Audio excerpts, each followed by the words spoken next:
Hey, Forrest here. Nothing like getting paid. And with ICCU's mobile app, I can deposit checks or accept Zelle payments so the money hits my account fast. I just wish there was an app for mowing the rest of these lawns. Right now, Lithia Ford of Boise is buying used vehicles. How much you want for the SUV? I don't know. Well, Lithia Ford will give you more than that. How much more? More than you think. I'm not thinking anything. I'm thinking you might get even more than that. See how much more you can get at Lithia Ford of Boise. When it comes to concrete, we've got you covered. RowPaint.com offers custom concrete coating services for your garage, business, warehouse, and more. And we do it in one day. We are your complete concrete coatings solution.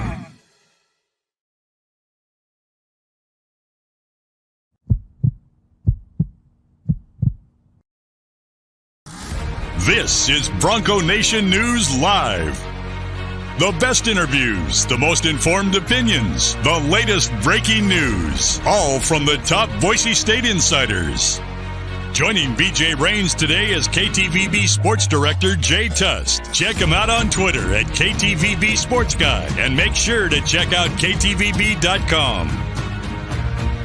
Today's broadcast is coming from the Cutwater Spirits Canned Cocktail Studios. Check out one of their more than 30 flavors of pre-mixed premium cocktails at your local gas station or grocery store. Now here's Jay Tust and BJ Rains with another edition of Bronco Nation News Live. Hey, happy Friday, Boise State fans. Welcome on in. Bronco Nation News Live here at BroncoNationNews.com. Once again, the Cutwater Mobile Studios here at in my parents' basement in St. Louis, Missouri. Took in the Cardinals game last night. Going to take Nelson back, try one more time tonight with the Yankees in town. See if we can see a win tonight. But having a good time here, catching up with some family. And we'll be back in Boise on the 4th of July to kick things back into gear here for what should be a big month of July for Bronco Nation News. As always, on Friday, that means Jay Tust is with us. Going to be a big month of July in the Tust household as well. Could be any day now, right, Jay Tust?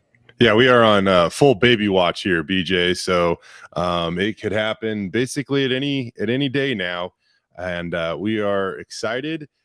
Nervous and all the ball of emotions that goes into this. So it is a relatively good time, I think, to celebrate this though, and then we'll be back before the beginning of football season starts. I know in our contract they made you agree that you are not allowed to open that door behind you for your family at any point, but we will make an exception if the door needs to open. If you need to take a text or a call at some point in the next 30 minutes, we will for one day allow it today, Jay.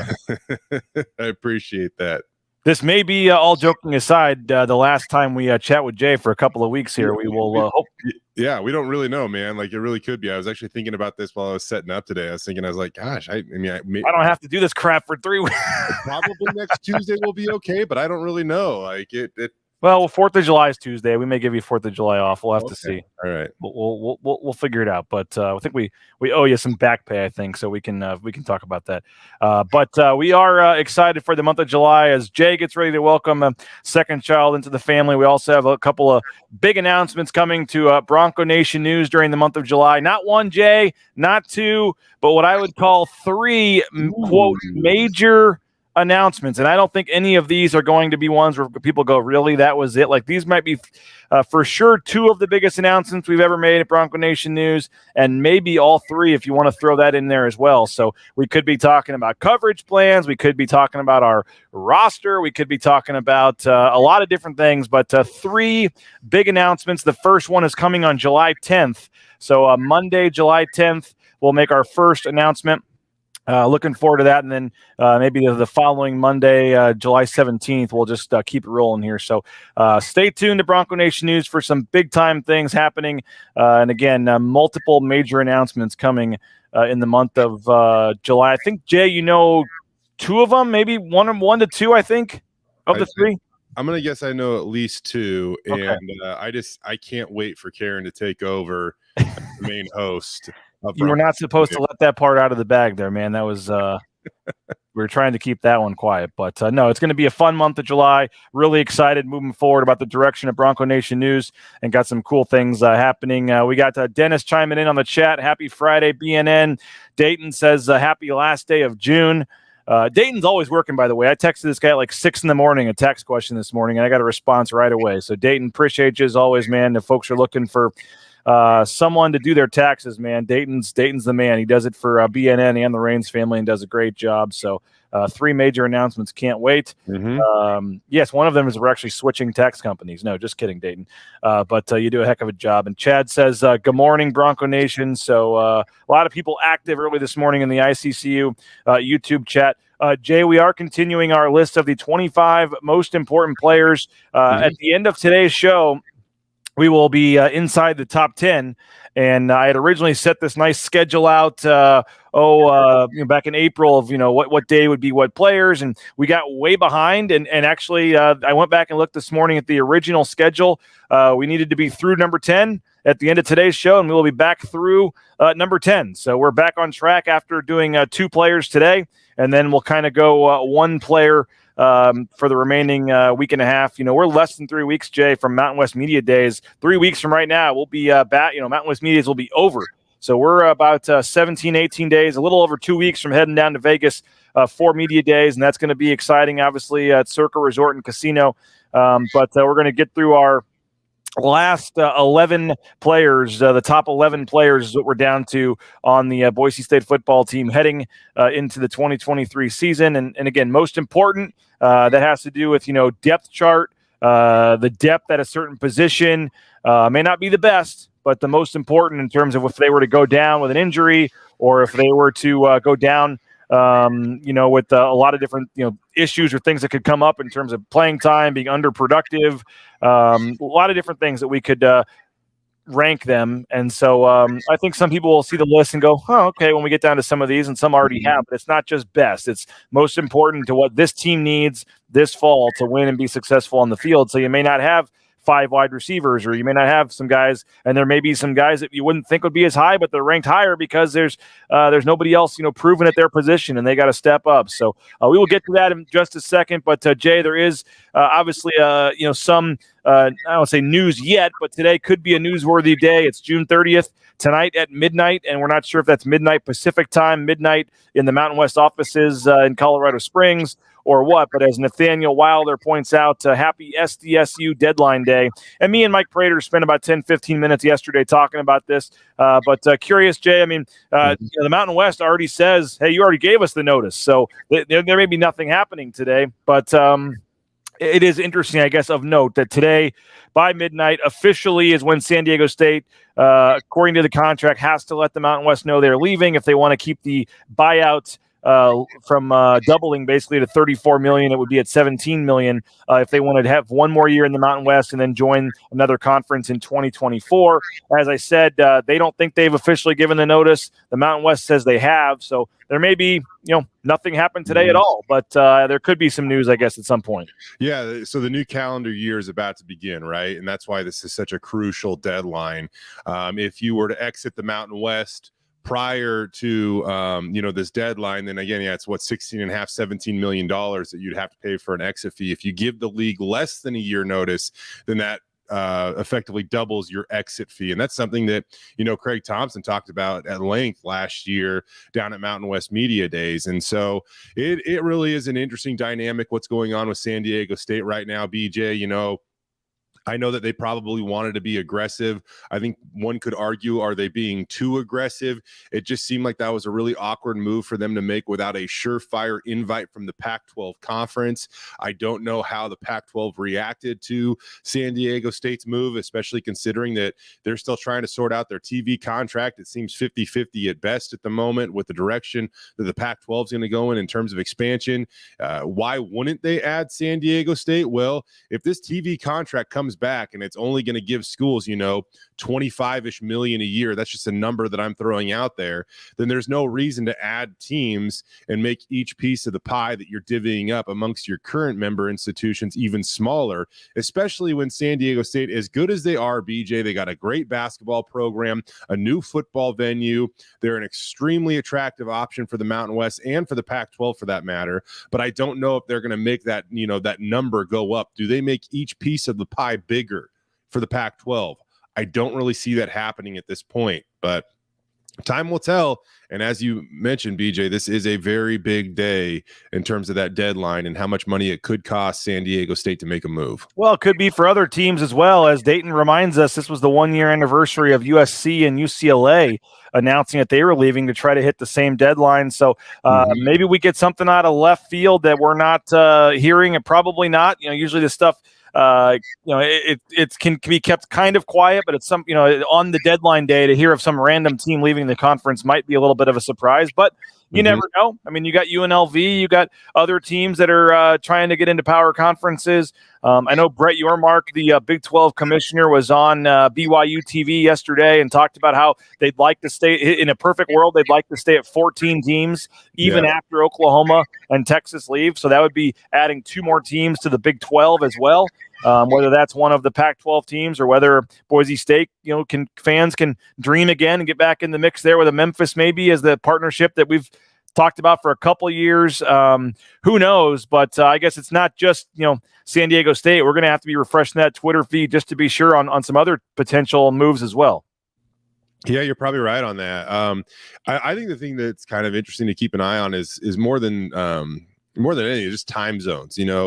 The SEC commissioner, I think a few weeks ago, was saying that, there's going to be a point where they can only get so big without, maybe dipping into a different time zone because they're going to run out of slots to, air games on television. Right. And that's kind of what adds to the pool of money, is being visible. And it's just going to be, interesting to see where this goes forward. And, BJ, it's really funny because I do look at the Big 12 right now, and it's hard to argue with the markets that they are dipping into because they are sizable markets. Going down and adding UCF and Cincinnati and Houston. I mean, those are significant TV markets, right?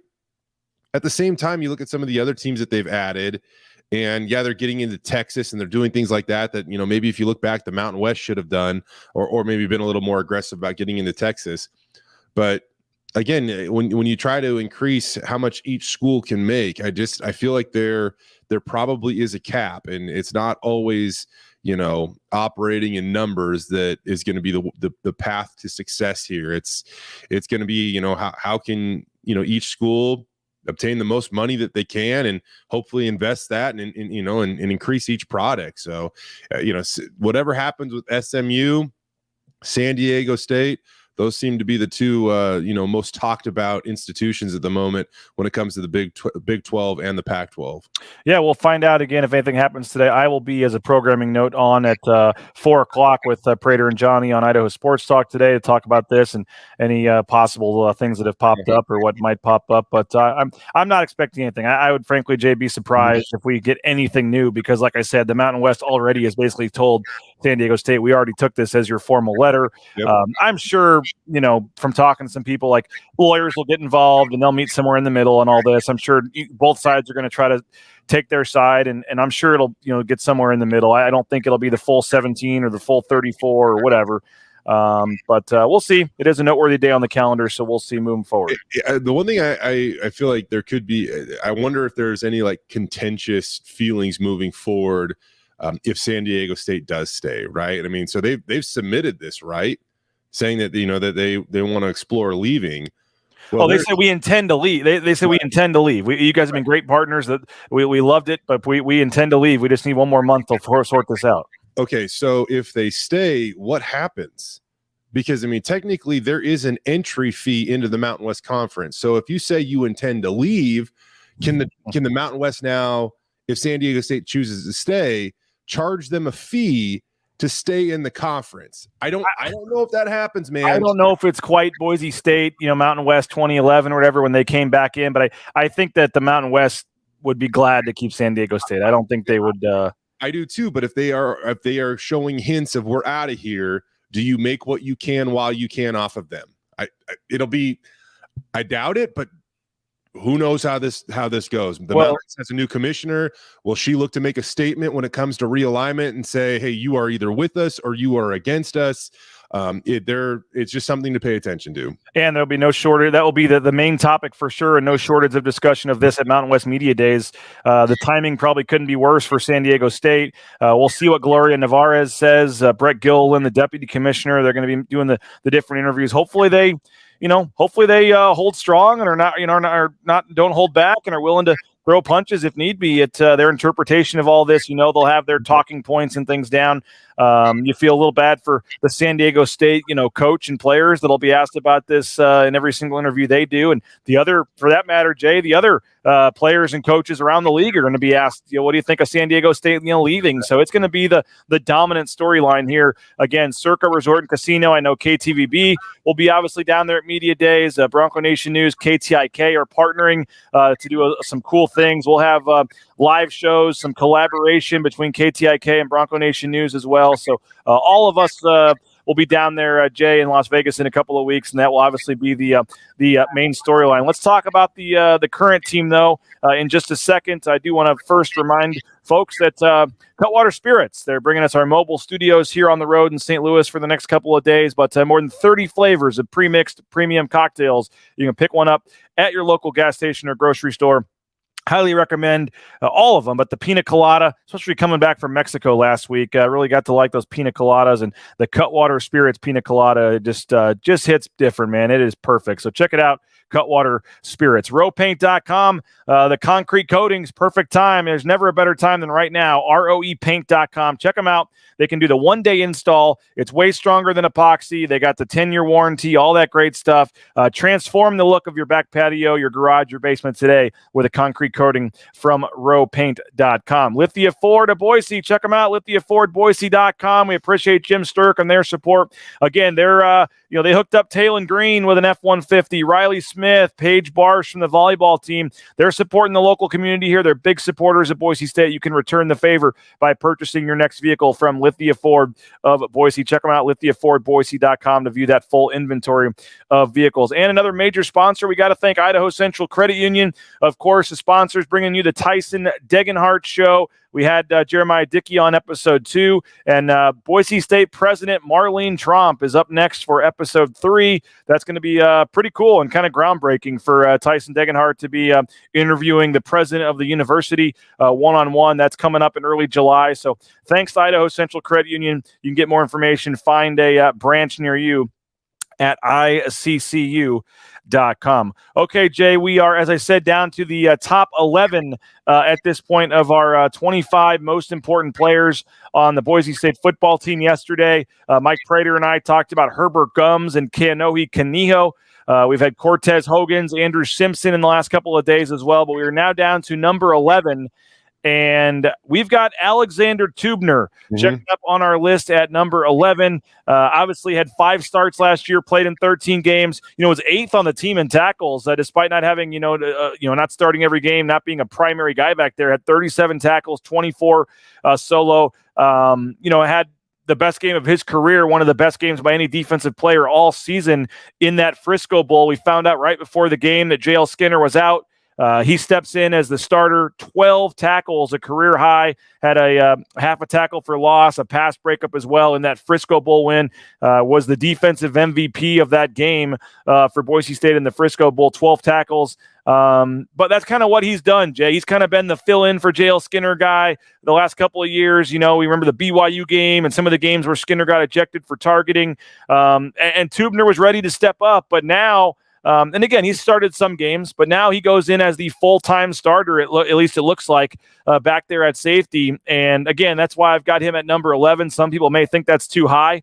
But for all the NFL talent they're having to make up for in the secondary with Tyreek Jones and J.L. Skinner and Caleb Biggers all gone, Teubner now gets his chance to take over as the guy. And I think he's a very key player, and we've got him at number 11 on this list. Yeah, they've got some very intriguing options, obviously, to help fill those safety spots with J.L. Skinner moving on to the NFL. It certainly seems like Rodney Robinson's going to be in a great position to lock one of those down. After that, you have, Shea Oladipo, you have Alex Teubner, does Zion Washington come on? I know Bryce Cleve, he's a walk-on, but he's done a lot right in a short amount of time at Boise State. How does Titus Toller fit in? The Wisconsin transfer, Keenan McCady. Like how does he fit in now that he's getting more time under his belt? But the thing about Alex Teubner, BJ, is that he's a guy that has fought so hard to get on the field, right? And if you're going to fight as hard as he does to get on the field, imagine the fight that you'll see when he's on the actual field. I think he's poised to have a great year, and he's the type of guy that when Boise State teams are different, they always have a guy like Alexander Teubner, the guy that squeezes all the juice from the fruit, if you will, maximizes his potential. He brings a chip on his shoulder, and that's the attitude that this Boise State team kind of has thrived off of in years past. So I see Alexander Teubner being a really important piece to this team one way or the other. And does he start every game? I don't know. Is he going to have 100 tackles this season? I probably doubt it. But his intangibles, his work ethic, the impact he makes when he does play will no doubt be meaningful to this roster in 2023. And I do want to mention quickly, you mentioned Shea Oladipo and Rodney Robinson. If you've been paying attention to our top 25, neither of those two names have been called yet. So if you're just wanting to take a wild guess, we are projecting both those guys to be players that you're probably going to hear us talk about over the next 2 weeks. I think Shea Oladipo, Rodney Robinson, both are going to have key roles. And I guess in our list here, more important roles than Teubner. So we'll get to those guys. But Teubner, as I mentioned, 12 tackles in the bowl game, Jane. It just seemed like every single time he was called upon, man, he was ready. But it's a little different when you're the guy. I mean, and he's coming in as the starter probably from day one. We've all done the features on him, the Seaside chance when he'd make a play. Being from Seaside, Oregon, and got a chance to go see that town when they played Oregon State last year.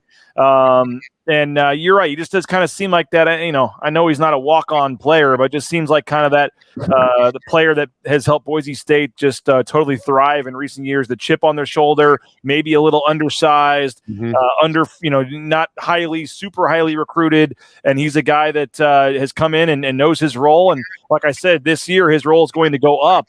But I do think there is something to being the fill-in guy versus now off-season and not being the guy, and how he handles that. And if he's ready to do what he did in that bowl game over the course of a 14-game season, then they're going to be in pretty good shape. All I'm saying is if Alexander Teubner has spent as much time and effort in the weight room, in the film room, as he has growing his mustache this summer, he is going to be primed for a monster season on the blue coming up in 2023. I'm also intrigued, BJ, to find out, lots of times you see those safeties kind of evolve and fill in at that nickel position. Is that Shea? Is that Alexander? Is that, that there are a couple of other options there? Is it, the Titus, the Wisconsin transfer there? I think he played nickel kind of in the spring scrimmage. So I think Rodney Robinson is certainly going to be a starting safety. It's going to be interesting to see who will start beside him and then in front of him at that nickel position. And they have some versatility and some depth back there, and there's reason to be excited about the safety position going into the season. Hey, we'll talk about number 10 on our list, Demitri Washington, in just a second. But first, if you need some new Boise State gear, getting ready for fall camp here in just about a month, the blueandorangestore.com has you taken care of. Free shipping, any order over $40. And if you're in the Boise area, you can just go to the Boise Town Square Mall. There on the second floor, the Blue and Orange Store is making one of our 3 big announcements possible, and we will tell you more about that in the month of July. But we appreciate the folks at the Blue and Orange Store. Lean Feast in Meridian. They're now fueling the basketball team. They're fueling Talon Green. They're fueling Ashton Genty, and they can help fuel you as well. Leanfeast.com/Meridian. 2 minutes in the microwave, and you're eating fresh surf and turf, steak, shrimp, chicken, you name it. They got it all. Every kind of diet they can help you with. I do the cauliflower rice for the keto diet, and I just loving our partnership with Lean Feast, and actually missing Lean Feast, not being in St. Louis. I need to get back there and get some. So you can do it all online, order online, have it delivered, leanfeast.com/Meridian, or go check them out there on Ustick Road, right there on Eagle and Ustick, right there in Meridian. Matt Bauscher, Bauscher Real Estate, #1 ranked realtor in the Treasure Valley. Check them out. No home is too big or too small for Matt Bauscher and his team at BauscherRealEstate.com. Ridley's Family Markets, 13 locations in the state of Idaho, all around the Northwest as well. You can download that app, get some exclusive savings from your phone store. Shop Ridley's.com. You need business insurance? How about United Commercial Insurance? UnitedCommercialInsurance.com can take care of you. They can write business policy insurance in 44 states around the country. Quick call could save you hundreds of dollars. UnitedCommercialInsurance.com. And if you need a dentist, I got the guy for you. Dr. Miner and his staff, BoiseDentistryCo.com. Phenomenal site. Phenomenal website, BoiseDentistryCo.com. It's so easy to use, and you can find the location near you. You can make an appointment as well, 906-1255. But they make it an enjoyable experience to go to the dentist, full family dentistry, so they can help out everybody in your family and take care of you. And I highly recommend the folks at Boise Dentistry Co. Check them out at BoiseDentistryCo.com. Jay, as we get to number 10 on our list, we're going to Demitri Washington, another guy who you look at like production and things, isn't the most, hasn't been the most productive, mostly due to injuries and things the last couple of years. They've had high hopes from him. I remember going back to COVID, talking to Spencer Danielson, saying he could be the next Curtis Weaver, and it just hasn't, happened because mostly injuries. And he's dealt with a couple of different things, has been snake bit a little bit from that standpoint. Worked his way back to play a couple snaps in the bowl game, but mostly missed the last, 5-6 games of the season there. Didn't play in the bowl game, had to sling on. We saw him at the softball game. He was moving around, swinging, running pretty well. So, it looks like he's going to be good to go for the start of fall camp. But Demitri Washington, a key player, I think, as a veteran leader. And they don't have a lot of production, a lot of returning. We talked about Cortez Hogan's a couple days ago, but coming off the outside, whether you call it edge, stud, pass rusher, whatever you want to call it, Jay, I know they're more interchangeable now. They've lost in the last couple of years a lot of proven production, and you lose a guy like George Tarlas, who was coming on late when he got hurt. So I think that Demitri Washington, whether it be the leadership and what he brings off the field, on the field too, man, they need this guy to stay healthy, and they need him to have one of, probably the best year of his career here in 2023. Yeah, Dimitri's another guy that does a lot right. Unfortunately, as you said, he's been snake bitten by some injuries throughout his career at Boise State. He had a really nice debut season back in 2019 as a redshirt freshman, and you could easily argue it might be his best season so far at 34 tackles, 5.5 tackles for loss, 4.5 sacks. He actually almost exactly duplicated those numbers in 2020. Which I guess was his senior year, but now he's going to be a sixth-year senior. So can he stay on the field, and be productive? He played in 10 games last year, 11 games the year prior, just 2 in the COVID-impacted season in 2020. You have to go back to, again, that redshirt freshman season for when he played in all 14 games. The more Demitri Washington can be on the field, the better this defense is going to be, without a doubt. I think that's really the only question moving forward about him. The kid's a 4-time all-academic, all-Mountain West guy. Like I said, he just does a lot right. Can he catch a break and not catch a break all at the same time this fall when it comes to his health? And Bronco Nation Update says, I would love to see Demitri have a full season service. I know we talk about, last year it was the end of the season with the injury and stuff, but Jay, I also have him ranked this high on the list because of who else they have, or I guess don't have, at the edge position. I mentioned Cortez Hogan's.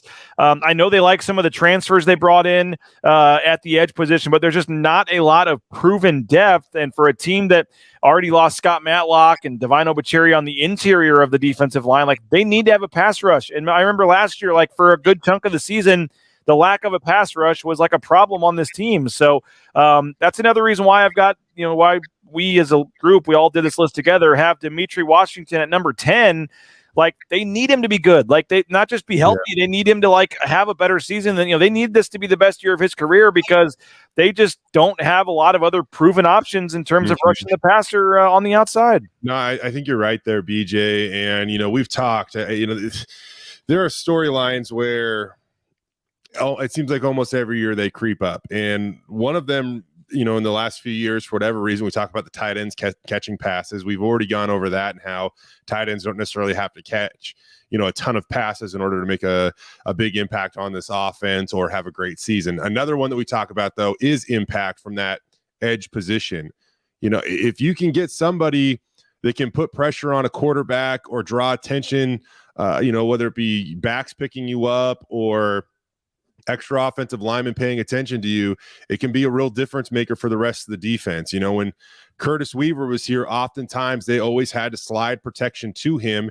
And usually the few times you didn't do that during a game, he was going to get home to the quarterback. So can they replicate that with this defense? Because it will help everyone else out. And I go back, even a kid like Chase Hatada, when he was playing opposite of Curtis Weaver.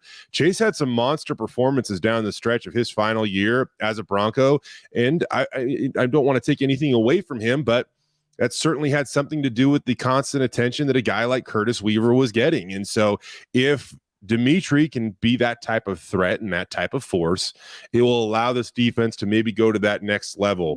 If you can put pressure on the quarterback without having to be too, exotic or anything like that, or send extra bodies, that can only mean good things for your defense. Can Boise State do that? Huge question mark going into the season. And as Pierce Bradshaw says, no, you don't get to ease into things here in week one, needing a pass rush. No, and Michael Penix, the thing about him, not only does he just have an absolute cannon for an arm, but he gets rid of the ball extremely quick. When you're dealing with a quarterback that gets the ball out in 2-3 seconds at times, I don't care who you put on the field. You can put Myles Garrett out there, and it's going to be hard to get home to the quarterback. That's a massive challenge coming right out of the gate for Boise State. Well, we will have a show Monday. We will not have a show Tuesday for the 4th of July. We'll figure out when Jay can make up his. We got to get you on, because maybe we switch you for Monday, because when you're done for a while. I was going to tell you to stay on. We'll talk about that briefly off air here, but I'm excited for you, man. If we do talk to you, great. If not, I'm sure you're going to talk to me. Well, I'll talk to you, but if we don't get you live on the show for the next couple of weeks, early congratulations, and excited for you guys, and hope everything goes well for you and the fam. And we will be back Monday. Again, we're inside the top 10 now. Number 9 coming up on our list. The next 2 weeks, we'll get through that. We got 9 shows the next 2 weeks, 4 next week, 5 the following week, and then it is off to Las Vegas, believe it or not, barely 2 weeks for Mountain West Media Days. So going to take the little one back to the Cardinals game tonight. We'll see if we can get one run. Can I get one run? 14-0 last night. We watched a position player give up a grand slam. Actually, we were long gone. We were back home watching that at that point, because did not go very well. The Astros scored 6 runs in the second inning. I told Nelson, if the Cardinals get 6 runs, you can get your lemonade. He really wanted the lemonade. I said, the Cardinals got to get 6 runs and tie it up, man. And pretty quickly he said he knew that wasn't going to happen. I said, okay, let's just get 3. Next inning, I said, let's just get 3 runs. And then back the 4th inning, I said, just get 1 stinking run and we'll go get you your lemonade. And sure enough, in the 8th inning, they still hadn't scored a run. So we found the lemonade guy anyway, and $15 later. It cost more for a lemonade than it did for a beer. But we got the lemonade, and he was happy regardless of the 14-0 game. But his favorite player of all time is Harrison Bader, which I still remember how that was one of the worst, hardest parenting moments of my life, was when he got off the bus telling him that Harrison Bader had been traded to the Yankees last year. But the Yankees are in town. Harrison Bader is in town, so we will be I just bought some tickets on StubHub. We'll be going back tonight to see if we can get one more win and maybe get down there for batting practice and let him catch a glimpse of his favorite player, Harrison Bader. So I love it. Have fun, and stay tuned, everybody, because BJ's doing some cool work for Bronco Nation News. I appreciate that, man. Yes, 3 big announcements coming up in July. So have a great weekend, Jay. Hope everybody else has a great. Be safe this weekend, 4th of July weekend. If you got the parties and things going on, fireworks, all that good stuff, just be safe. And hope everybody has a great weekend. And yeah, big month of July coming up. We'll kick it off July 3rd on Monday with John Mallory, I believe, as we talk about number 9. We've been doing 2 a show basically, but now that we're inside the top 10, we're going down to one a show here to give a little more talk to the main 9 guys here as we move forward the next 2 weeks. So have a great weekend. We'll talk to you guys later. Bronco Nation News Live, BroncoNationNews.com.